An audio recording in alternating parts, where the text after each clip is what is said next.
They called it the machine of greed, a circus of steel, a capitalist temple where men were paid to become parts. The Soviets mocked it, mocked Fordism, the assembly line, the cult of the car. They said it was soulless, mechanical, inhuman, a system that traded sweat for silence. But history is a quiet ironist, because when the revolutionaries tried to build their own world of equality, they discovered they could not do it without the very machine they had condemned. This is the story of how two enemies shared the same dream, and how that dream forged the century, the late 1920s. The Soviet Union was barely a decade old, a vast scarred landscape stitched together by fear and faith. Civil war had ended, but the peace that followed felt temporary, brittle. The nation had overthrown kings, priests, merchants, but it could not overthrow physics. Steel still had to be smelted. Oil still had to be refined. Engines still had to be built with precision measured in fractions, not slogans. Factories were rising across the West, temples of repetition, cathedrals of order, where human motion had become science. Every gesture measured, every error studied. In America, they called it efficiency. In Russia, they called it slavery. And yet, behind the walls of the Kremlin, a whisper spread. It sounded like betrayal, but it was truth. If we want to build socialism, someone said quietly, we must learn from Ford. To the world, Henry Ford was not a man, he was an equation. Simplicity plus repetition equals empire. He built cars for the masses, but his real invention was not the automobile, it was the method. Ford believed progress was moral. He spoke of industry as a kind of scripture where motion replaced prayer and efficiency replaced grace. He distrusted bankers, despised speculation, and preached that the dignity of work was sacred. To the Soviets, this sounded almost revolutionary until they saw where it led. The Ford factory was a contradiction wrapped in harmony. 1,000 men, each performing one motion, together producing perfection. It was beautiful, and it was terrifying. Lenin had once said, communism is Soviet power plus the electrification of the whole country. Stalin added his own footnote, and the discipline of Ford. In 1929, the world was collapsing into crisis. Banks failed, markets imploded. Unemployment swept through America like a slow fire. Factories stood silent, except in Dearborn, where Ford refused to stop building. That same year, halfway across the world, the Soviet Union was planning the greatest industrial leap in human history, the first 5-year plan. The two worlds were opposites in faith and politics, but their needs aligned in silence. America had machines and men with idle hands. The Soviet Union had gold and hunger for progress. And so the impossible happened. A delegation of Soviet engineers and translators arrived in Michigan, their suits ill-fitting, their notebooks empty, their eyes wide. They came not as spies, not as guests, but as students. They offered Ford crates of gold, melted chalices, jewelry, heirlooms of a murdered aristocracy, payment from a dead empire to a living one. Ford listened. He didn't like communists. He didn't trust politicians. But he respected determination. And when he looked at these quiet, grim-faced men who spoke in metrics and desperation, he saw something familiar, the same faith he had seen in his own factory workers 20 years before. So he said yes, not out of ideology, out of belief in the machine. The deal was signed. Ford would provide designs, machinery, training, and supervision. The Soviets would provide payment, manpower, and faith. The location chosen was Nizhny Novgorod, a fog-bound city on the Volga River, soon to be renamed Gorky. The site was little more than frozen mud and scattered timber. No roads, no cranes, no housing. And yet Stalin had decreed, a factory shall rise. And when Stalin made a decree, it was not prophecy. It was law written in fear. The first American engineers arrived that winter. They were used to precision, to comfort, to factories that breathed order. Now they stood in ankle-deep mud, staring at a landscape that looked like the edge of the world. They wrote home about it. One called it a place where time moves slower than frost. Another simply wrote, it's not a job, it's a baptism. They had come to teach, but in the end, they would learn. They learned that cement froze before it set, that tools rusted overnight, that workers arrived with calloused hands and eyes full of suspicion, and yet the construction continued. Bricks rose, frames took shape, conveyors stretched like veins across bare earth. The Soviets called it Stroika, the great building. But what they were building was more than a factory. It was a bridge between ideologies, a bridge made of gears. By the summer of 1932, the impossible had become inevitable. The Gorkovsky Avtomobilny Zavod stood complete, a city of steel, smoke, and synchronized breath, half Detroit, half Moscow, born from mutual distrust and shared ambition. When the first engines turned over, the workers cheered. Some wept, some just stared, waiting for permission to believe. The first car rolled off the line, the Gers A, a perfect twin of Ford's Model A. They called it Soviet, but it was built from American blueprints with American machines by hands that belonged to neither world, and in that contradiction something new had been forged. When the first Gers A rolled into the daylight, its polished surface reflected more than sunlight. It reflected the face of two civilizations looking at each other through smoke. For a moment it didn't matter who had built it. It was beautiful, and beauty was rare in a place where most things were functional, temporary, or afraid. Men crowded around it in silence, their breath fogging the air, as if they were witnessing proof that human hands could still create something precise and alive. But even miracles have blueprints. The miracle of Gorky had a serial number, Model A, Dearborn, Michigan, 1928. To the Soviet leadership, this was more than machinery. It was scripture. Ford had written a new gospel of labor, and Stalin intended to canonize it. The Gorky plant became a classroom, a cathedral, a theater of ideology. Every man had a part. Every part had a rhythm. Every rhythm had a purpose. From dawn to dusk, sirens dictated when to eat, when to move, when to think. A worker was no longer a man. He was a function. He no longer produced, he participated. On the factory floor, the language of Marx met the grammar of Ford. Efficiency became morality. Productivity became virtue. Obedience became salvation. And no one believed this more than the men who enforced it. Posters lined the walls. Every bolt for the revolution. Work is weapon, work is worship. 5-year plan in 4. They didn't call it propaganda. They called it faith maintenance. The American engineers tried to adapt. They came from a world where argument was part of progress, where improvement came from questioning the plan. Here, questioning the plan was dangerous. They learned to speak in half-truths and gestures. They learned that silence could be a kind of professionalism. One wrote in his diary, "They have the tools, but not the rhythm. We have the rhythm, but not the belief. Between us lies the machine, perfect, patient, waiting to see who deserves it." The winters broke them down. They wrapped their hands in cloth to keep from freezing to the bolts. They worked beside men who didn't smile, who measured time not in hours but in consequences.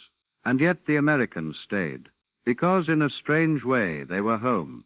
They recognized the smell of oil, the clang of steel, the hum of motion. It was the same sound they had heard in Detroit, the sound of civilization rearranging itself one piston at a time. By 1933, the gas plant was running like a machine that had learned to dream.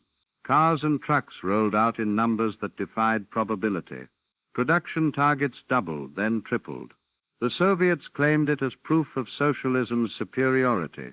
But the system running it was pure Fordism. Shift whistles, performance quotas, motion studies, standardized parts. The machine didn't care what flag flew above it. For Stalin, it was revelation. He saw that the same structure that produced cars could also produce obedience, that an assembly line could be replicated not just in factories, but in society.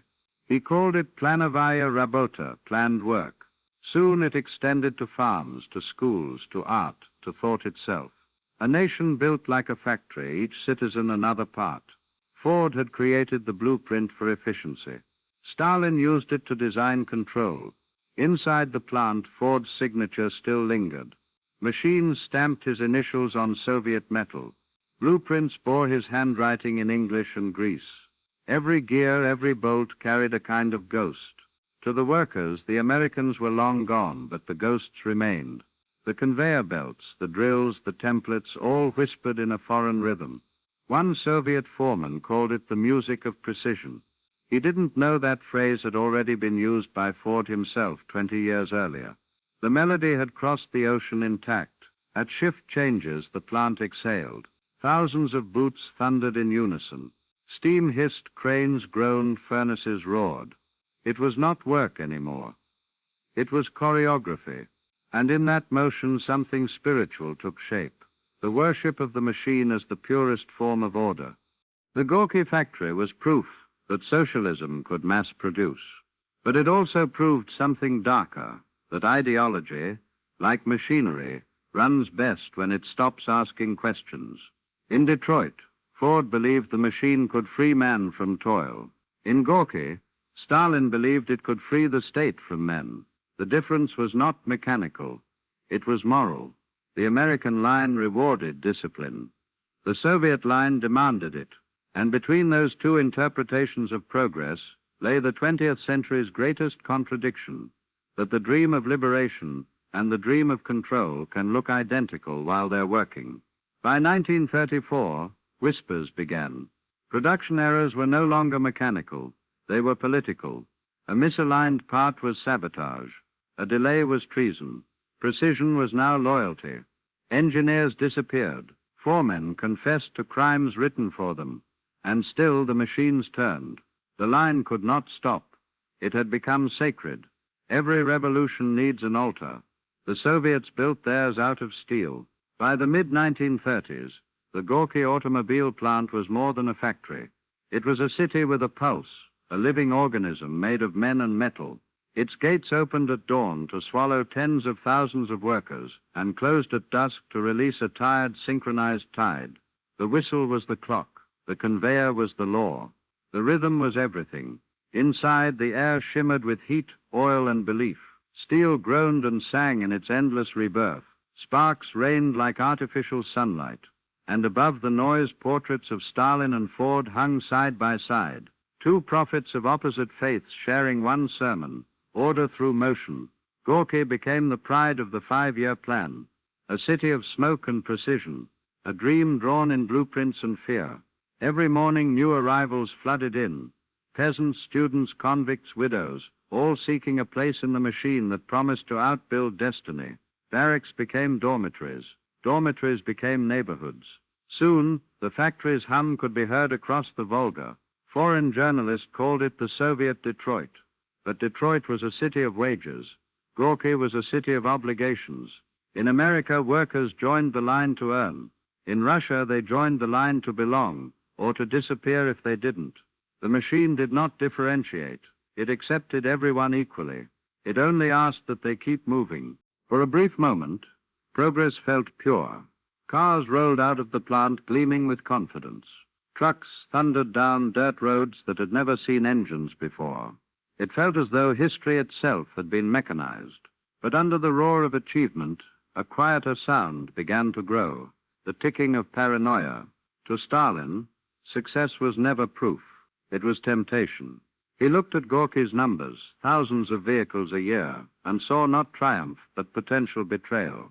If a man could build so much, he could also sabotage.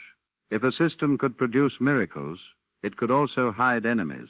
And so began the industrial purges. One morning, the manager of the tool division simply vanished. By noon, his name was erased from all shift schedules. By night, his office was locked and painted over. The next week, the foreman of the paint shop was arrested for wrecking. The week after that, an American consultant disappeared on a train to Moscow and never arrived. Production did not slow. The line did not pause to mourn. If anything, it moved faster, as if speed itself could outrun guilt. Men learned new habits, to work without speaking, to nod without agreeing, to sign without reading. The machine demanded precision. The state demanded confession. And both worked best when men kept their eyes down. By 1936, Gauss was building trucks not for farmers, but for soldiers. Engines once meant for harvesters were now fitted into armored carriers. Ford's blueprints were modified, thicker steel, heavier frames. The Soviet Union was learning to speak a new dialect of engineering. When the Great Purge reached its height, Factories across the nation reported record output. Fear, it turned out, was a powerful motivator. The new motto appeared above the main assembly hall: work for the motherland, even silence is labor. The machines didn't stop. They never stopped. Not for arrests, not for deaths, not for truth. The same assembly line that had once promised prosperity now produced both progress and ghosts. Across the ocean, Henry Ford read about Gorky in the papers. He was both proud and uneasy. He told reporters that industry was the bridge between nations, but privately he wondered what had been built on the other side. He received letters from engineers who had returned home, letters filled with admiration and dread. They spoke of discipline bordering on worship, of workers who saluted their machines, of a government that measured loyalty in units produced. One wrote, "Mr. Ford, they have built your dream, but they dream it in a language you would not recognize." Ford never replied, perhaps because he understood. The machine had outgrown its maker. By the late 1930s, gas was producing a vehicle every few minutes. Each one rolled out under red banners that read "Built for the Future." But no one knew what kind of future that would be. The workers did not talk of ideology anymore. They talked about quotas, about shifts, about surviving until payday. Faith had been replaced by repetition, and repetition had become the new faith. The machine was no longer an instrument of ideology. It was ideology. Its rhythm dictated life itself. Then, in 1939, the storm returned. Europe was burning again. The Soviet Union signed its uneasy pact with Germany, and Gorky was ordered to prepare for whatever came next. New designs arrived in sealed crates, engines for transport, trucks for troops. The plant expanded into the forest. The river became a shipping lane of war. The same assembly lines that had once built Ford's Model A were now building the bones of invasion and defense. And when the world finally exploded, the machines of both Detroit and Gorky, the capitalist and the communist, would find themselves building weapons aimed at the same horizon. When war finally came, it did not ask permission to enter the factory. It simply arrived in the form of orders stamped urgent and classified. The Gorky plant stopped being a monument to ideology and became a weapon. Steel that had once become cars now became armor. Engines that had once carried families now carried soldiers. The factory that had been born from Ford's blueprints was reborn as a forge of survival. The transformation happened in days, not months. The conveyors did not stop. They simply began producing new shapes. Where fenders had once hung, now rested gun mounts. Where dashboards had been assembled, now came control panels for half tracks. The rhythm did not change, only the purpose. Outside, snow fell over a city that no longer slept. Women took the places of men. Old mechanics trained teenage boys in the art of endurance. Every spark, every clang, every hiss of steam became a defiance whispered into metal. The gas factory had been built as an experiment. Now it was a heartbeat. By 1942, the line produced not Ford's Model A, but the Gas AA and Gas MM trucks, vehicles that kept the Red Army alive through famine and fire. They carried food, ammunition, and wounded men. They towed artillery, hauled corpses, ferried hope. One engineer said, "For every Russian soldier, there is an American piston beating somewhere near his heart." It was true. The blueprints still bore Ford's logic, his geometry of efficiency, his philosophy of movement, and yet it had been weaponized. The machines that once served profit now served survival. Progress had become war by another name. In 1943, the Germans found Gorky. Bombers came by night, their engines howling like metallic wolves over the frozen river. The first raid lasted 40 minutes. The second, 2 hours. The third, the longest, tore the factory open like a wound. Furnaces collapsed. Conveyors buckled, fire spread through the assembly halls, licking at the portraits of Ford and Stalin alike. And yet, even as the roofs fell, the machines below kept turning. The line did not stop. Men and women worked in the glow of firelight, assembling engines under falling ash. One worker recalled, "When the bombs fell, the machine guns stopped, but the machines did not. It was not courage. It was reflex." The reflex Ford had built into their bones across the ocean. Another factory, River Rouge, Detroit, was building trucks and tanks for the same war. Ford's men, now working for democracy, produced steel for the Allies. And in Gorky, Ford's machines, Those he had sold a decade earlier were producing their Soviet reflections. The two plants, separated by oceans and ideologies, were now twins at war with themselves. Engines from Detroit roared into Europe under white stars. Engines from Gorky roared into Europe under red ones. And when they met somewhere on the road to Berlin, no one could tell which one was more American. That was the irony history loved most. The Ford system had finally conquered the world, but only by dividing it. When the war turned eastward again, when the Soviets pushed through the snows toward victory, the Gorky factory stood half destroyed but alive. Its walls were riddled with holes. Its floors were blackened with oil and memory, but the conveyors still moved. Engineers rebuilt equipment from scrap. They melted bomb fragments into tools. They cannibalized the ruins and called it efficiency.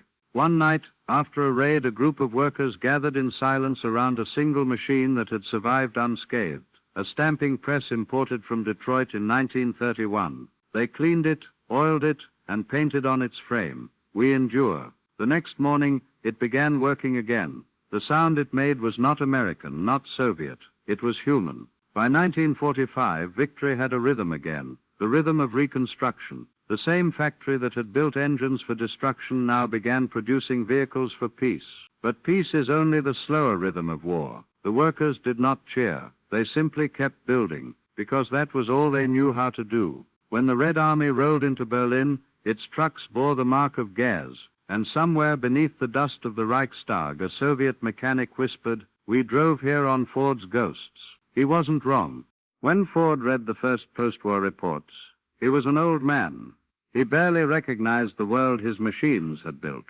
Factories everywhere now spoke his language, but they prayed to gods he never meant to invent. Democracy, communism, fascism, each had used his assembly line to preach their gospel. And so, in his twilight years, Henry Ford finally understood what his critics had tried to tell him, that the machine has no ideology. It only believes in itself.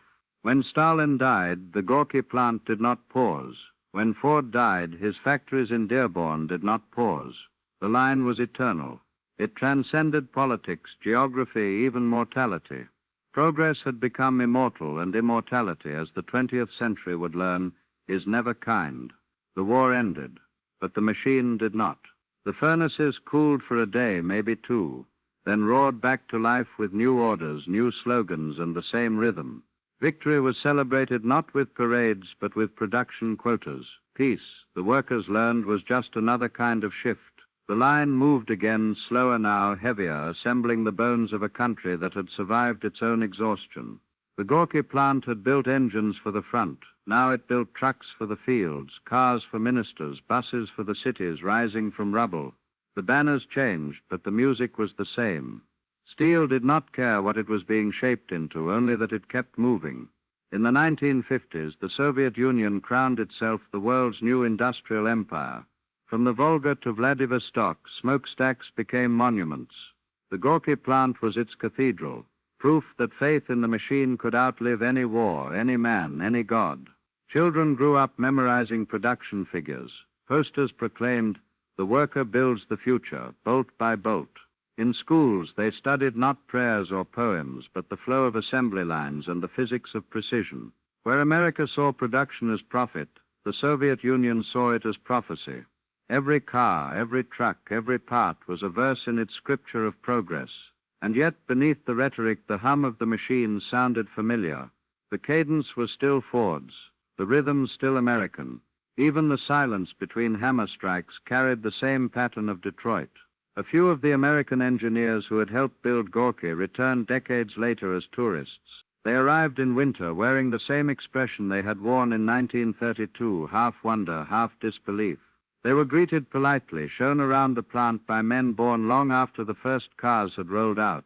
But when they walked through the assembly halls, they fell quiet. The layout was almost identical to Dearborn's. The tools had changed, the faces had changed, the flags had changed, but the bones of the place were the same. One of them whispered, "It still smells like Detroit." No one else understood what he meant, but the machines did. They had never stopped speaking that language. In the years that followed, the Cold War divided the planet, but the assembly line united it. Both sides built weapons, rockets, cars, and dreams from the same principles: flow, efficiency, repetition, control. In America, the factory was a symbol of freedom through abundance. In the Soviet Union, it was a symbol of equality through obedience. Different ideologies, same mechanics. Both worshipped productivity. Both measured virtue in output. Both believed motion was proof of progress. And both forgot to ask the simplest question: progress toward, by the 1970s. The Gorky plant employed over 100,000 people.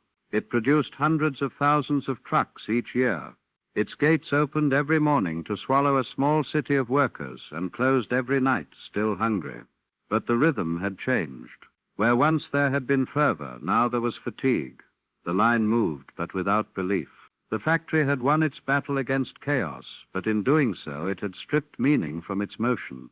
Ford had dreamed of liberation through industry. Stalin had dreamed of domination through it. Both had achieved only dependence.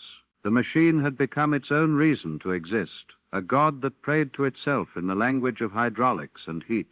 In 1991, the flags changed again. The Soviet Union fell, but the Gorky factory kept running, slower, uncertain, half alive. Workers came even when wages didn't. Engines rolled off the line even when no one bought them. Momentum, not money, kept the place alive. The system that once measured eternity in tons of steel was now counting minutes until shutdown. For the first time, the line hesitated. For the first time, silence entered the rhythm. But it was not death. It was the breath before rebirth. Today, the gas plant still stands. The air smells of oil and memory. The walls are layered with paint, posters, and ghosts. Modern cars move down conveyors powered by computers, but the bones of the building are still the same. In the echo of every gear, you can hear the dialogue between two centuries, two faiths, two men who never met but somehow built the same thing. Ford's logic, Stalin's will, both melted into the same metal. When we look back now, we like to divide the past into winners and losers, capitalists and communists, heroes and tyrants. But the machine remembers none of it. It remembers the heat of human hands, the hiss of steam, the hum of repetition. It remembers that men once believed they could shape destiny through discipline, and that they were almost right, because for all their differences, Detroit and Gorky were never opposites. They were mirror images, each chasing control through motion, each convinced the other had lost its soul, but neither had one left to lose. Nearly a century later, the machines still hum. The world has changed its slogans, its borders, its gods. But the rhythm, that steady heartbeat of progress, remains.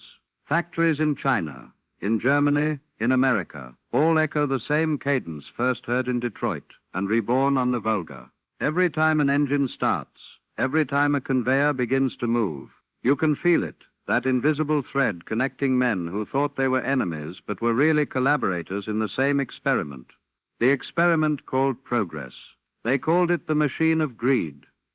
They called it the machine of equality. Both were wrong. It was the machine of faith, faith in order, faith in control. Faith that if men could move together like gears, the world would stop breaking apart. They were wrong about that too. But in their failure, they built the rhythm we still live by.